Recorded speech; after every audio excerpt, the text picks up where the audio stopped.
Eran los luchadores por excelencia de la antigua Roma, pero no peleaban por diversión. Aquí las apuestas eran a vida o muerte. Nunca en toda la historia de la humanidad ha habido un deporte tan violento, sangriento como los combates de gladiadores. Soy un gladiador. Aquí abajo es donde vivo, ahí arriba donde muero. Pero el subsuelo era donde los hombres corrientes se convertían en guerreros legendarios. Nuestro equipo. Desde un túnel situado bajo un campamento de entrenamiento para gladiadores visto por primera vez en televisión. Quizás encontremos el túnel que usaban los gladiadores para llegar al Coliseo. Hasta una cripta enterrada que revela los misteriosos orígenes de los gladiadores. Miren esto. Retiraremos una a una las capas del tiempo para descubrir la historia de los gladiadores. Deporte sangriento.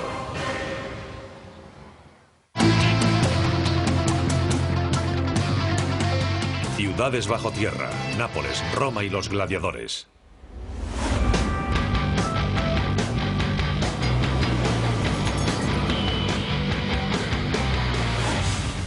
Soy Don Whitman y este es el Coliseo de Roma, Italia. 2000 años después, tal vez siga siendo el mayor recinto deportivo de la historia.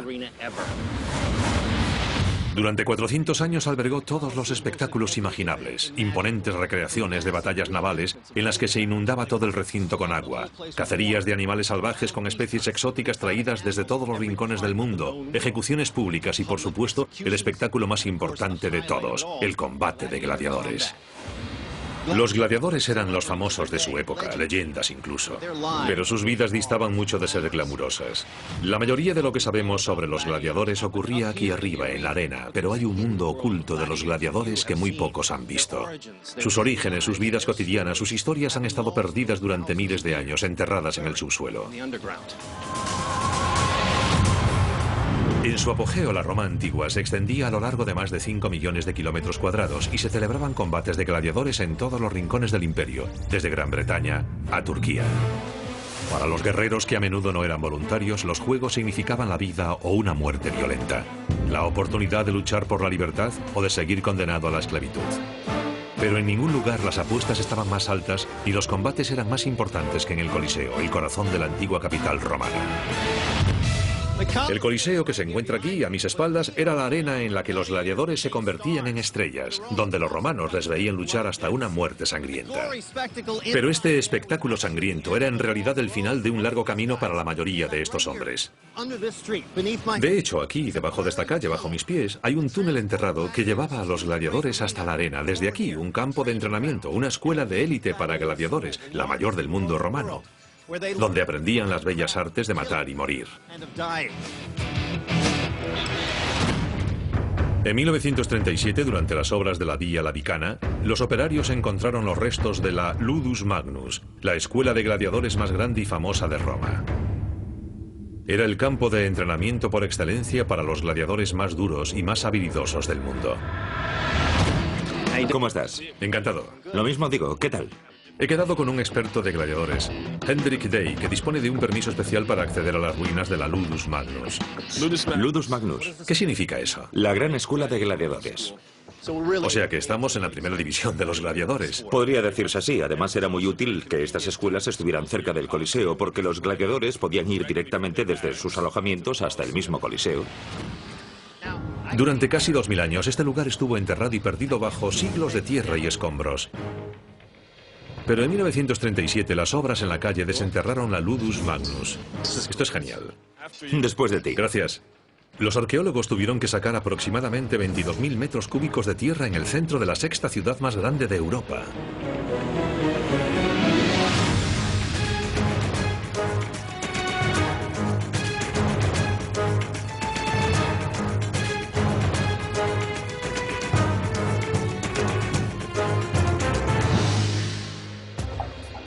¿Y cuánto de esto es la escuela propiamente dicha? Pues todo. Hablamos de una estructura que tiene unos 100 metros en los lados más largos y un poco menos en los cortos. ¿Cuántas personas vivían y trabajaban aquí? Centenares, si no miles. La Ludus Magnus se construyó en algún momento entre el año 81 y 96 después de Cristo durante el reinado del emperador Domiciano. Era un edificio a escala del Coliseo, pero la mitad en tamaño que el anfiteatro. Tenía 3 pisos de altura. Los muros de este a oeste de la Ludus medían unos 90 metros de longitud y los de norte a sur eran un poco más pequeños. Toda la construcción estaba revestida por un mármol reluciente. El complejo incluía alojamientos para cientos de gladiadores, cocinas, instalaciones médicas y una fábrica de armas propia. Con centenares de los esclavos guerreros mejor entrenados del imperio concentrados en la Ludus, el acceso de entrada y salida estaba estrictamente vigilado. Tras la caída del Imperio Romano, toda la ciudad de Roma quedó abandonada. Edificios como el de la Ludus Magnus fueron saqueados, despojados de su piedra y mármol y rellenados con escombros. Durante siglos la ciudad antigua estuvo enterrada bajo 6 metros de escombros. Cuando se desenterraron las ruinas de la Ludus Magnus, muchas de las estructuras se habían derrumbado, pero algunas subestructuras clave de la mayor escuela de gladiadores de Roma se conservaban. Digamos que yo había luchado contra Roma y me habían hecho prisionero. De repente me convertí en una pieza de este enorme sistema. Me enviaban a Roma. ¿Qué me ocurría a partir de ahí? Te quitaban todas tus armas y armaduras y te enviaban al Coliseo para ser ejecutado por otro gladiador para diversión del público. Si tenías suerte y si eras un guerrero especialmente habilidoso, tal vez te permitieran convertirte en un gladiador profesional. Los gladiadores procedían de todas las clases sociales. De hecho, varios senadores lucharon como gladiadores para ganarse el respeto del público y popularidad. El más famoso es el emperador Cómodo, que se preparó para ser gladiador aquí, en la Ludus Magnus, pero fue asesinado la víspera de su primer combate. Pero la mayoría de los gladiadores, como el legendario Espartaco, eran esclavos y prisioneros de guerra, el número predilecto de los espectadores sedientos de sangre. El dilema es horrible. ¿Estás encerrado aquí hasta que mueres o hasta que recuperas la libertad luchando? Había una posibilidad de lograr la fama y, en definitiva, popularidad y fortuna. Y si eran esclavos, también podían obtener la libertad. Los gladiadores estaban entrenados e iban pertrechados con diferentes armas, cascos y escudos que imitaban las armas propias de los ejércitos extranjeros a los que Roma había derrotado durante siglos. En la mayoría de los casos, estos incómodos cascos y pesados escudos de metal estaban diseñados para lastrar a los gladiadores, no para protegerlos. En el mundo romano no se manejaban los conceptos de pesos pesados o pesos ligeros. Era mucho más interesante poner a 3 personas muy bajitas a luchar contra una muy alta. Algunos combates se anunciaban como sine missione, sin perdón. En otras palabras, a muerte. El emperador Claudio era famoso porque raramente perdonaba la vida de los gladiadores que luchaban con casco, porque le gustaba ver sus caras cuando morían. Pero si un gladiador moría, su dueño tenía que ser compensado con hasta 100 veces el valor del gladiador. Por eso, con más frecuencia que no, eran perdonados. ¿Estas son las escaleras originales? Estas son las escaleras originales que nos llevan a la arena. Ya veo el diseño circular, la forma por aquí. O sea que esto continúa bajo la calle. Estoy en medio de la zona de entrenamiento, de la arena. Exactamente. Estamos ante una versión en miniatura de lo que encontraremos en el Coliseo. En la arena, los gladiadores se sometían a un entrenamiento intensivo de armas, resistencia y fuerza. Y aunque nada podía prepararles para el caos del Coliseo, el entrenamiento que recibían en la Ludus Magnus era su mejor posibilidad para sobrevivir. Los gladiadores eran más o menos prisioneros de estas escuelas. Desde el suelo empapado en sangre del Coliseo, a través del oscuro túnel que llevaba a los gladiadores hasta sus diminutos alojamientos y sometidos al agotador régimen de la Ludus, este era el mundo de los mayores atletas de Roma. Era una especie de combinación entre un campamento de entrenamiento y una prisión. Incluso los ciudadanos libres que decidían ser gladiadores tenían que comprometerse por un número de años. Y hasta que no concluía ese plazo solo había una forma de dejarlo. Y era la muerte. La Ludus Magnus y el túnel que todavía está enterrado bajo la calle fueron instituciones en Roma durante cientos de años. Pero hay una parte todavía más antigua de la historia de Roma enterrada bajo ellos. ¿Se puede bajar por ahí? Creo que sí. Es una parte de Roma que pocos han visto. Y nuestro equipo está a punto de convertirse en el primero en bajar desde que acabó la excavación original. Esto es una pasada.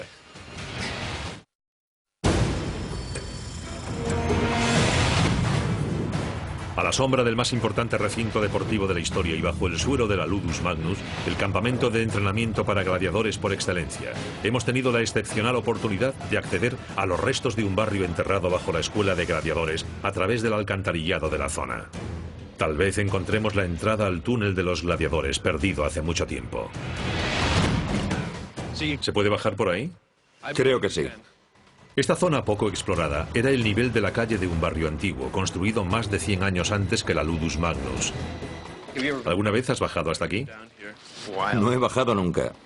Y puede que nos dé una pista del lugar donde se encuentra el túnel perdido que en el pasado llevaba a los gladiadores desde la Ludus Magnus al Coliseo.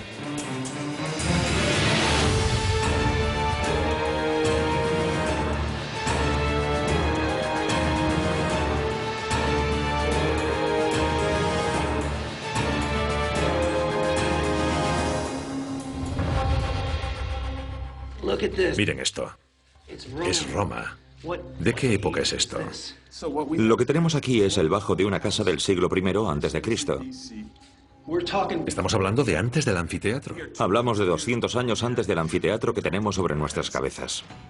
Según los documentos romanos, el incendio del año 64 después de Cristo, según dicen provocado por el emperador Nerón, destruyó todas las casas de este barrio. Fíjense, esto baja. Sí, de hecho hay otro nivel por debajo del que estamos ahora mismo. Hendrik nos ha dicho que este túnel probablemente era un alcantarillado antiguo conectado con la casa que tenía encima. El alcantarillado estaba 2,5 metros por debajo de la casa antigua, que se encontraba 3 por debajo del suelo de la Ludus Magnus. Es posible que la entrada al túnel perdido que lleva al Coliseo pudiera encontrarse en algún punto de este alcantarillado. En momentos como este uno tiene que remangarse. Esto es historia antigua, este túnel.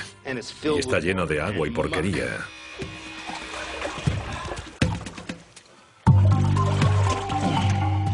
Esto es asqueroso.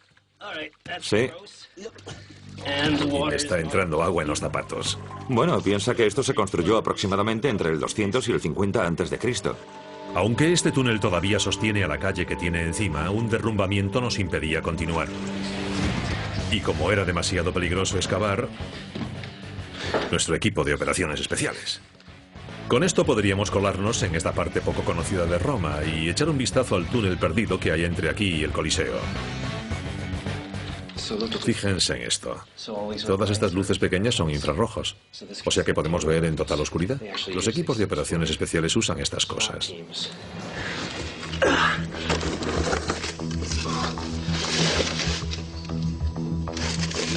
Sí.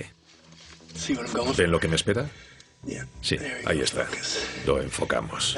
Eso es una auténtica pasada. Por ahí hay otro camino. Bajo la carretera y en dirección hacia el Coliseo había una entrada a otro túnel, pero los escombros de un derrumbamiento nos impidieron seguir avanzando. Esto me vuelve loco. Porque por frustrante que sea, la realidad es que creo que cualquier arqueólogo me diría que soy un estúpido si me metiese aquí y estropease algo de esto. Bueno, siempre hablamos del mundo antiguo, de lo bien construido que estaba y de que nunca se derrumbaba. Pues sí que se derrumba. Si pudiésemos excavar por aquí, quizás encontrásemos el túnel que usaban los gladiadores para entrar. En esa dirección, justo al otro lado de la calle, está el Coliseo, uno de los lugares más famosos del mundo. Pero no puedo volver ahí dentro. Así que tendrá que seguir siendo un misterio. Los misterios sobre las vidas de los guerreros por excelencia de Roma están enterrados por todo el subsuelo romano, especialmente bajo los grandes anfiteatros, diseñados para convertir un deporte sangriento en un espectáculo impresionante y extraño.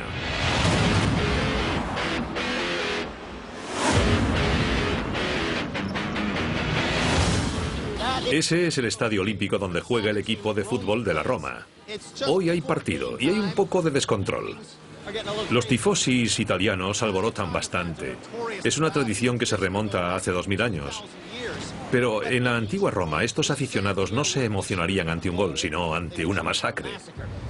Mientras la estridente multitud disfrutaba del espectáculo en las gradas, la imagen bajo el anfiteatro era muy diferente. Un pequeño ejército de técnicos y tramoyistas trabajaba alrededor de gladiadores, criminales condenados y animales salvajes que disfrutaban de sus últimos momentos antes de la muerte.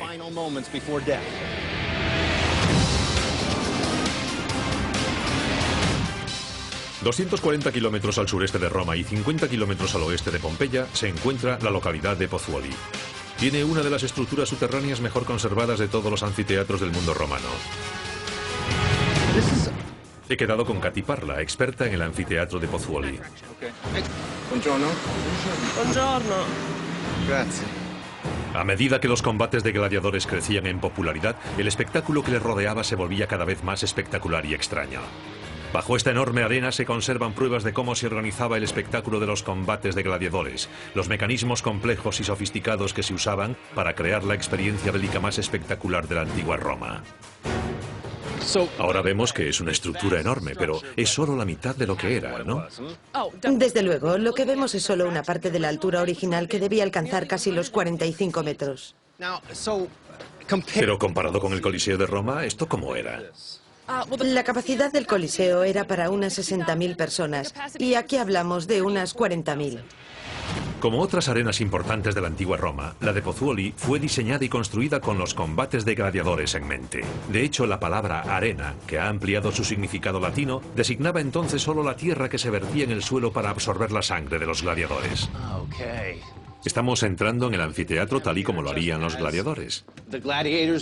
Exactamente, esta es una de las monumentales entradas. Estamos en un extremo del eje largo de esta arena elíptica.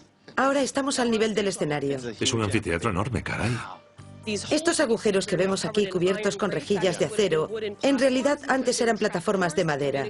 Y estas son las trampillas que comunicaban con la subestructura del anfiteatro. O sea que ahí abajo había todo un mundo entre bambalinas. Tiene 2 pisos de altura y aquí trabajaban muchas personas. Y los gladiadores esperarían aquí abajo, con los animales salvajes y todo lo demás. Y aquí arriba estaría la gente gritando, las masas pasándoselo bomba con el espectáculo, y ahí abajo la gente preparándose para morir. Gladiadores procedentes de pequeñas localidades de todo el mundo romano habrían sido arrastrados bajo esta arena y después obligados a luchar por sus vidas en este escenario surrealista.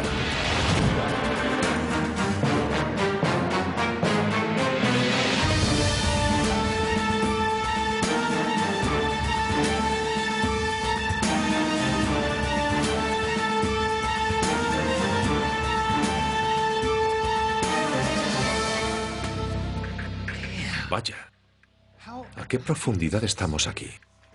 A unos 6 metros, 2 pisos romanos. La arena está aquí arriba. Este es el pasadizo principal para llevar todo al escenario. Sí, todos los elementos del escenario se subirían, se izarían al piso superior. Como el Coliseo de Roma y otros anfiteatros importantes de todo el imperio, este se construyó con una enorme subestructura. Tenía 2 pisos de altura y estaba diseñada alrededor de la intersección de 2 ejes. El eje principal se usaba para subir objetos grandes y atrezo a escala real para las cacerías de animales salvajes. Y había más de 20 trampillas que se usaban para introducir gladiadores o animales en el espectáculo que se desarrollaba arriba. Cientos de operarios trabajaban detrás del escenario para manejar estos mecanismos entre el rugido de los leones. Sí, yo soy un gladiador. Esto es la mayor parte de mi existencia. Espero aquí abajo, entre el caos, en la oscuridad, oyendo los gritos de la multitud que espera a que yo aparezca. Aquí abajo es donde vivo. Allí arriba donde muero. En muchas de las cámaras situadas bajo las gradas se guardarían las armas de los gladiadores. Se les entregaban las armas solo antes del combate. Esta práctica comenzó después de que el gladiador tal vez más famoso de todos iniciase una revuelta que sacudió al imperio. Espartaco era un esclavo tracio que fue obligado a entrar en la escuela de gladiadores de Capua. Fue vendido en un mercado de Roma al que los propietarios de las escuelas de gladiadores iban en busca de los mejores ejemplares. Junto a una banda de 80 guerreros con su misma motivación, Espartaco escapó de la escuela de gladiadores de la cercana Capua, haciéndose con los cuchillos de la escuela y un carro lleno de armas. Con el tiempo formó un ejército de más de 120.000 hombres, en su mayoría esclavos. Durante 2 años acabaron con los ejércitos que les enviaron los romanos, hasta que finalmente se encontraron en inferioridad numérica contra las legiones romanas, y el propio Espartaco resultó muerto. Para castigarlos, el emperador ordenó empalar a los rebeldes a lo largo de la Vía Apia. Después de eso, los emperadores organizaron el entrenamiento de sus máquinas de matar de manera un poco diferente. Los dueños de las escuelas de gladiadores debían tener mucho cuidado en cómo los entrenaban. Les entregaban las armas solo antes de que salieran a la arena, en lugar de hacerlo mientras estaban en los barracones. Uno pensaría que aquello podría haber puesto fin al espectáculo de los gladiadores. Habría sido como cancelar para siempre los partidos de fútbol en Italia. Una enorme revuelta. Peor que la de Espartaco.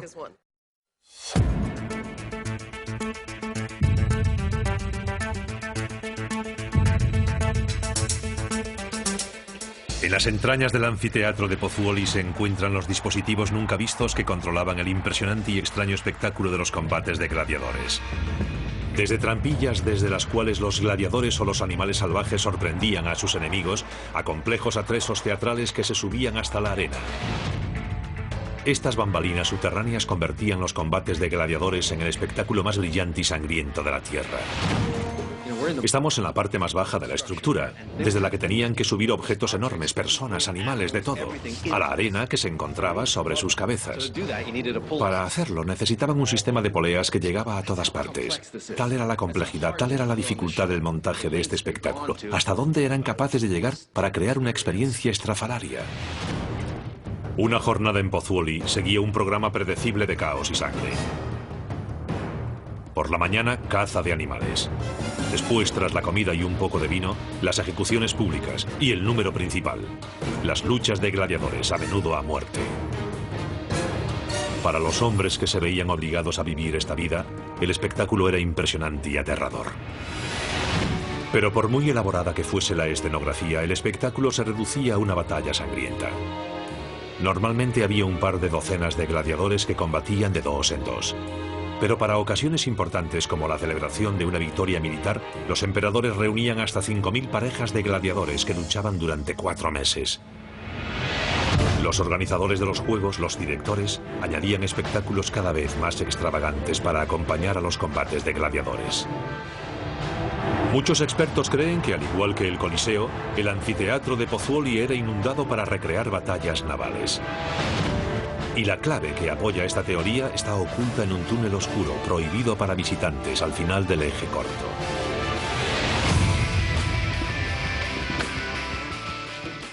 Este es supuestamente el túnel por el que se habría llenado el anfiteatro con agua para las recreaciones navales.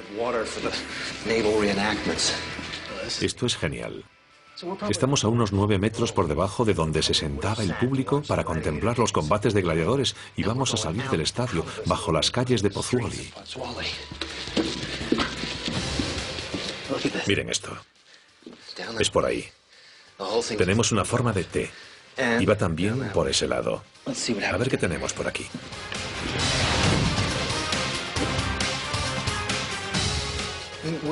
Estamos en el interior de un acueducto subterráneo diseñado para traer grandes cantidades de agua a un anfiteatro con capacidad para 30.000 espectadores. Esto nos da una pista de lo sofisticado que era el Imperio Romano en aquella época. No solo gobernaban un imperio de enormes proporciones, sino que entretenían a lo grande a sus propios ciudadanos. Aunque los juegos que tenían lugar aquí en Pozzuoli incluían batallas navales, caza de animales salvajes y ejecuciones, los gladiadores siempre fueron los favoritos del público y los que más dinero generaban. A menudo hacían extremadamente ricos a sus dueños y entrenadores, por eso cuando los gladiadores necesitaban relajarse un poco, recibían un permiso especial para cruzar al otro lado de la ciudad, al barrio chino oculto de Pozzuoli.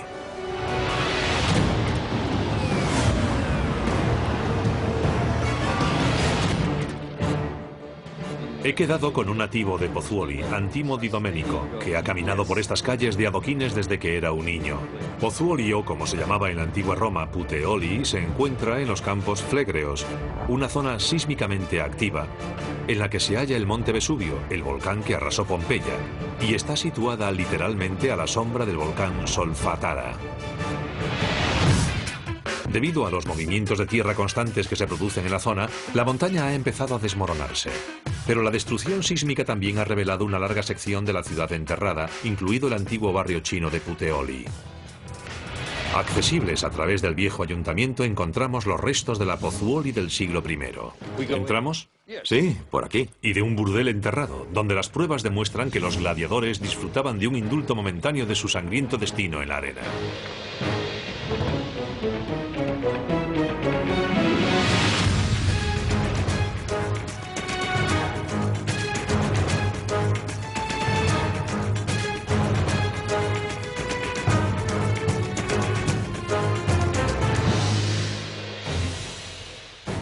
Hemos entrado por el edificio que está encima. Así es. Hemos caminado por la calle romana que está encima. Sí. Y ahora estamos bajo esa calle. Sí. Y todas estas son estructuras individuales. Han sido identificadas probablemente en un 90-95%, como la zona en la que, bueno, los gladiadores e incluso otros venían a disfrutar del sexo con las mujeres que estaban dispuestas a vender su cuerpo. Vale, o sea que estamos en el barrio chino. Sí, así es. Las ruinas de Rione Terra son en realidad varias capas de historia que engloban 500 años. La primera capa está formada por el barrio de la antigua Roma, en la que hay calles, tiendas y casas. Ese barrio fue construido sobre una cisterna antigua de la época griega.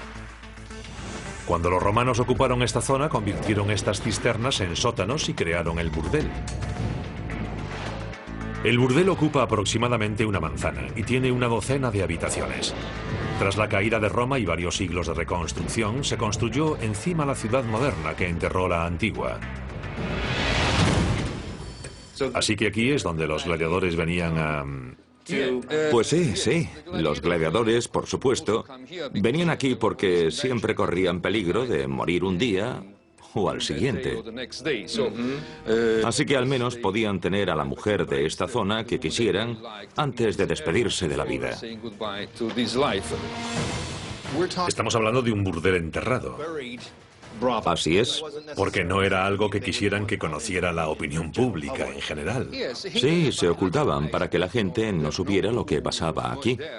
Es una buena política empresarial. La prostitución en la antigua Roma era legal y las prostitutas estaban registradas por el Estado. Incluso pagaban impuestos. La mayoría eran esclavas y las condiciones en los burdeles normalmente eran extremadamente antihigiénicas. Muchas morían por vivir en lugares como este debido a las enfermedades. Pero eso no impedía que hombres romanos de todas las clases sociales frecuentasen estas madrigueras subterráneas. Aunque los gladiadores también eran esclavos, eran increíblemente valiosos para sus dueños y disfrutaban de libertades especiales para satisfacer sus necesidades. En cada puerta, en la entrada, figuraba la postura particular que cada mujer ofrecía. ¿Una postura? Una postura amorosa. ¿Una postura sexual? Así es. Se anunciaba en la puerta. Lo anunciaban en la puerta. Si quieres pasar, yo hago esto. ¿Vale? Así podías escoger este lugar u otro. Solían hablar de esta zona como hoy se habla de Las Vegas, la ciudad del pecado. Lo que ocurre en Puteoli se queda en Puteoli.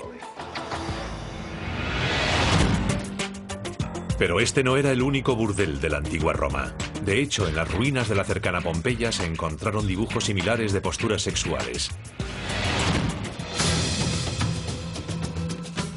En otra habitación, en una esquina del burdel, todavía se conservan dibujos que, según Antimo, hizo una prostituta hace miles de años para anunciar a sus clientes que los gladiadores estaban entre sus parroquianos más satisfechos.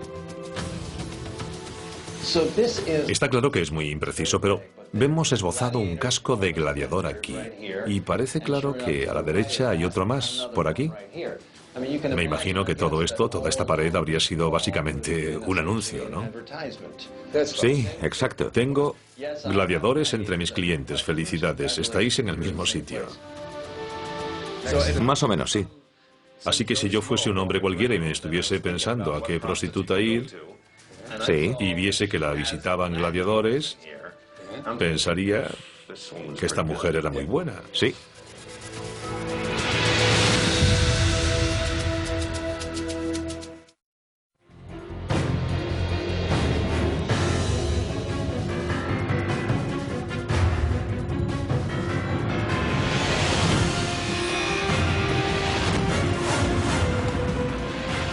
Este es el Circo Máximo, famoso por sus carreras de carros.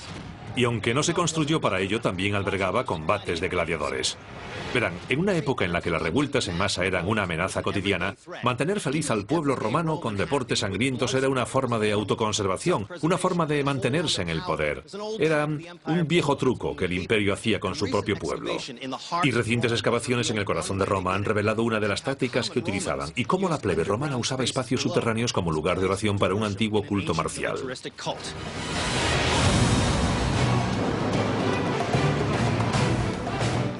En el corazón de la Roma moderna he quedado con Patricia Fligiotti.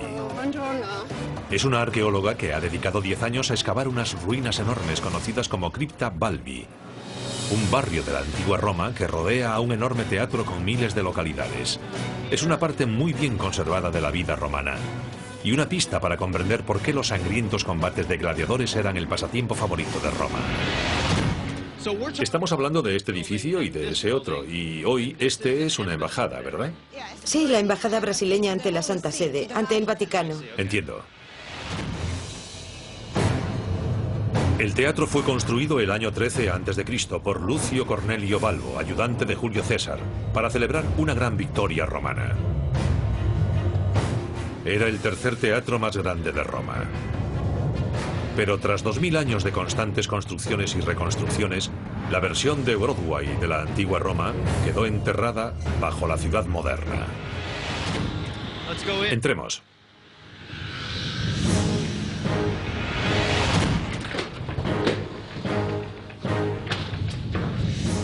¿Ahora mismo las excavaciones se están llevando a cabo en esta zona? Sí. Esta es una oportunidad increíble, si se paran a pensarlo. Nos hemos metido en plena excavación arqueológica activa, donde básicamente han cortado una sección transversal de la historia de Roma. Renacimiento, Edad Media, Roma antigua. Si avanzan por ahí, pueden coger un autobús en la Roma moderna. Está todo aquí.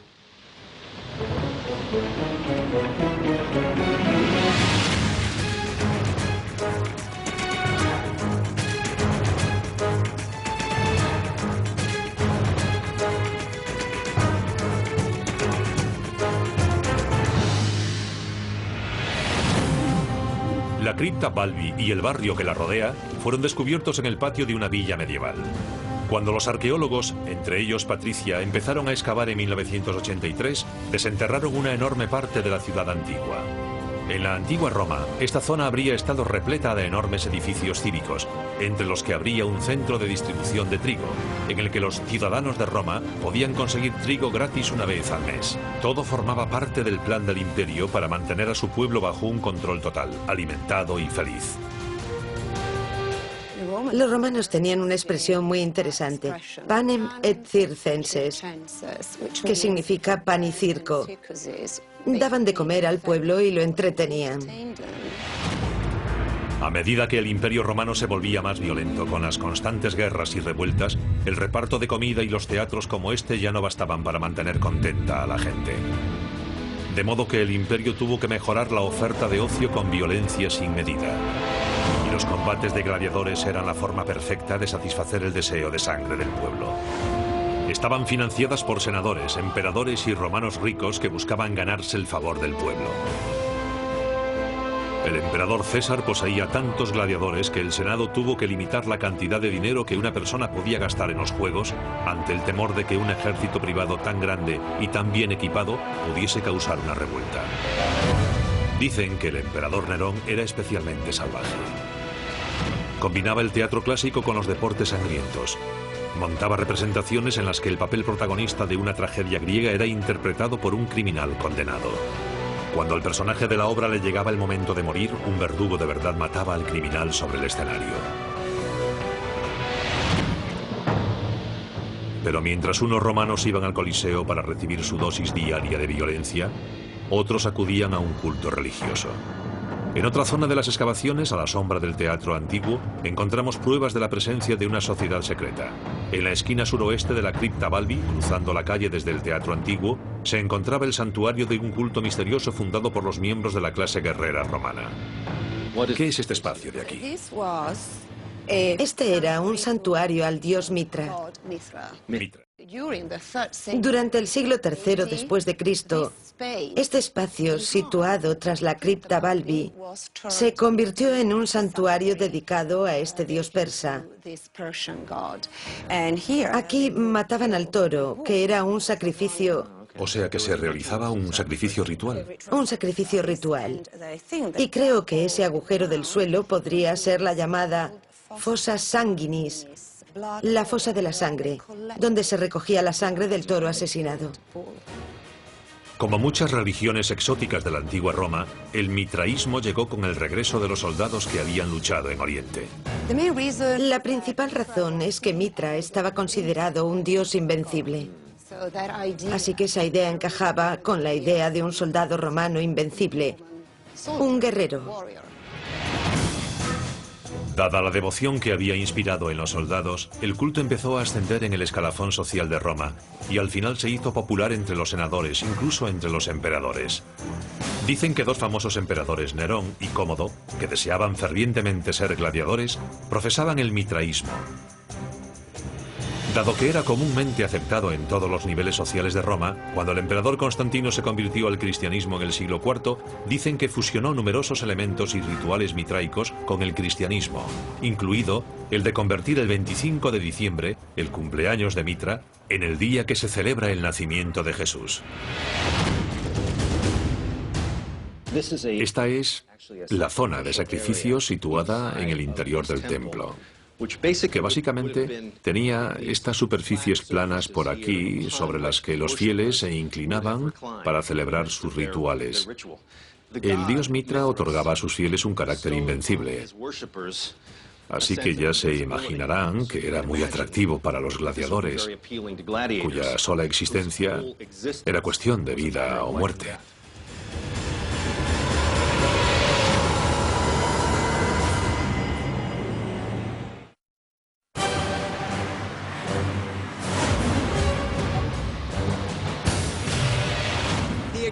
Los orígenes exactos de los combates de gladiadores siguen siendo un misterio enterrado bajo miles de años de historia.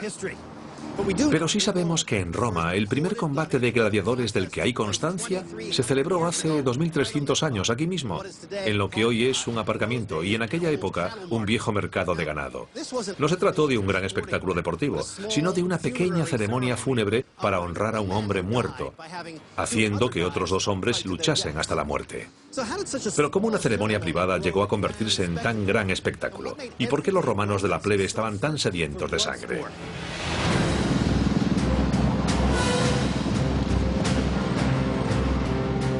Para desvelar los orígenes de los combates de gladiadores he quedado con Saskia Stevens, una experta en ritos funerarios romanos en la Vía Apia, la calzada más grande y más importante del mundo antiguo. La Vía Apia fue la calzada en la que el ejército romano expuso a los gladiadores ajusticiados tras la revuelta de Espartaco. O sea que esta es una de las calzadas originales de Roma. Sí, es una de las arterias principales que salían de Roma hacia el sur. En la antigua Roma, la Vía Apia empezaba después del Pomerium, el límite legal y espiritual que separaba la ciudad de los vivos de la tierra de los muertos. Con las constantes revueltas, guerras y plagas, el romano medio se enfrentaba a la muerte cada día. Y nada simbolizaba mejor esa lucha entre la vida y la muerte que los combates de gladiadores. Hay tumbas a ambos lados de la calzada. ¿Esta estructura de aquí es una tumba? Sí. O sea que a lo largo de la Vía Apia están enterradas cientos de miles de personas. Sí. Saskia nos ha conseguido una visita al columbario, o cámara funeraria, de un esclavo romano liberado que se convirtió en un ciudadano prominente, un hombre llamado Pomponio Ila. Hoy la entrada a la cámara funeraria está en un parque y pocos saben que está allí. En la superficie no se ve nada. Hay una caseta moderna que la conserva, pero si bajas encuentras una tumba maravillosa. Así que por toda esta zona, fuera de las murallas de la ciudad, hay tumbas, sepulcros y de todo. Muchas están en superficie, pero esta está enterrada. Cuidado con los escalones. Hace mucho que no se usan.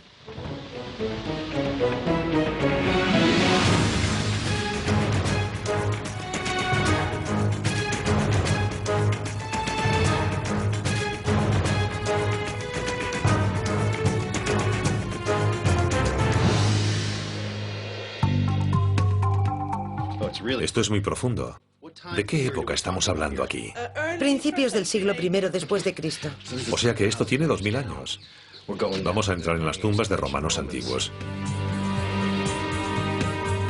¿Qué pone ahí, Saskia? Indica los posibles dueños del columbario. Tenemos a Neo Pomponio Ila y a su mujer, Pomponia Vitalinis. Esto es increíble.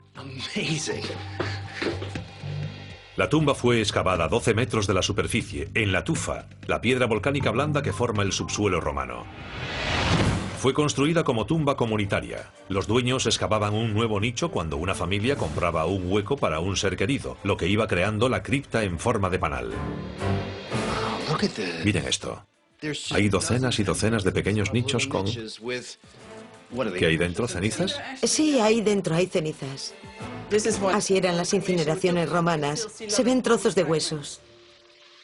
Los romanos normalmente incineraban a sus muertos, pero antes de colocar el cadáver sobre una pira funeraria, realizaban ritos extravagantes para honrar a sus muertos. Y esos ritos, según Saskia, son los que dieron origen a los combates de gladiadores.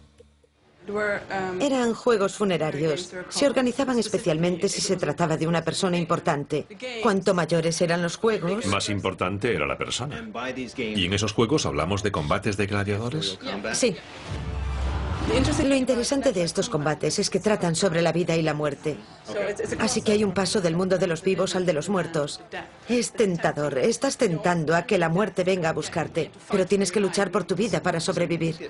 Todo esto indica lo consciente que era esta cultura de su propia mortalidad. Así es. Y por lo tanto necesitaban ver estas prácticas ante sus ojos. Sí. Aunque fuese un juego. Los gladiadores también eran enterrados según su estatus.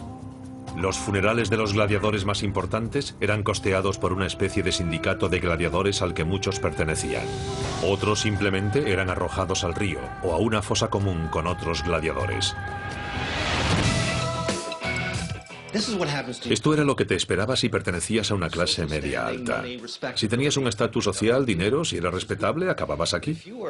Esto está bien, pero si eras un emperador o un senador romano, imagínense el funeral. Había oraciones, celebraciones, desfiles y a veces combates de gladiadores. Para los romanos, cuya esperanza de vida eran 25 años, la muerte estaba por todas partes. Así que no es ninguna sorpresa que los violentos y mortales combates de gladiadores nacieran de unos simples ritos funerarios romanos y acabasen convirtiéndose en el mayor espectáculo del Imperio Romano sobre la tierra.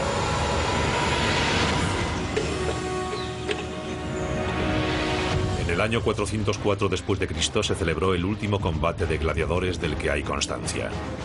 Pero durante más de 600 años las luchas de gladiadores fueron el mayor espectáculo a lo largo y ancho del Imperio Romano. Tanto si eran héroes como forajidos, senadores o esclavos, estaban entre los atletas más famosos que ha dado la historia del mundo. Y aunque obtuvieron fama, fortuna y libertad en los grandes anfiteatros de Roma, sus vidas privadas, sus historias reales, han quedado enterradas por la historia, ocultas en el subsuelo.